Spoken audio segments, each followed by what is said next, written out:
ہم جان کی بازی لگا دیں گے الیکشن میں. وہ ضمنی الیکشن ہمیں ملے ہم جان لڑا دیں گے. وہ ہمیں بلدیاتی الیکشن کی صورت میں الیکشن ملے ہم اپنی جان لڑا دیں گے. اور پھر جب عام انتخابات 2023 ہے تو سب کچھ ہی لوٹا دیں گے. کیونکہ یہ ووٹ ہماری ذات کے لیے نہیں، یہ ذات مصطفیٰ کے لیے.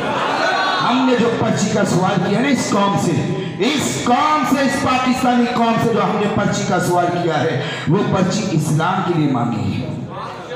ہم نے کہا دو میں نے کچھ نہیں دو، اسلام کے لیے اپنی پرچی دے دو. بس چونکہ وقت مجھے ساتھ نہیں دے رہا ہے، میں باتیں کروں، بہت ساری باتیں ہیں جو آپ سے کرنی ہے. یہ قیادت آپ کے سامنے ہے، یہ قیادت آپ کے سامنے ہے.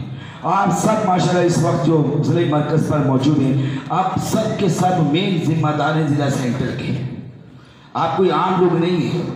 لاکھوں سلام ہیں جو نشستوں پر تشریف فرما ہے، اور کروڑوں سلام ہیں جو آپ سامنے تشریف فرما ہے. اور ان کو بھی سلام ہے جو سوشل میڈیا کے ذریعے سن رہے ہیں. بس اب کھڑے ہو جاؤ. ہماری تحریک میں نہ کوئی بدماشی ہے، نہ کوئی عیاشی ہے، نہ کوئی فحاشی ہے، نہ کوئی رجحانی ہے، نہ کوئی ایسی طوفان بدتمیزی ہے. ہم تو آپ جناب عرض گزارش والے لوگ ہیں. جتنا بھی ہمارے اوپر ظلم ہوا ہم نے پلٹ کر کیا ان کو جواب دیا کسی کو بھی؟ ہم نے تو کوئی نہیں. ہماری تو بابا جی نے یہ تربیت فرمائی تھی کہ تمہیں اگر ناموں سے رسالت پر 2 ڈنڈے پڑ گئے تو 2 ڈنڈے نہیں کھا سکتے. ہم نے کہا بابا جی سرخا میں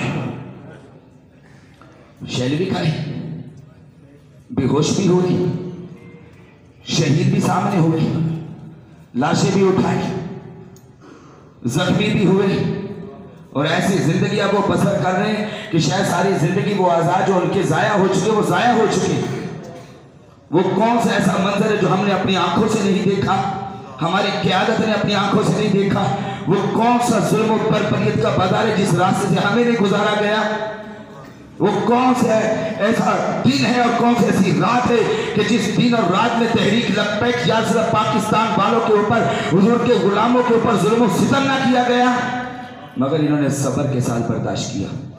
انہوں نے نہ کسی فرد کو نقصان پہنچایا، نہ اپنے وطن کے کسی پتے کو نقصان پہنچایا.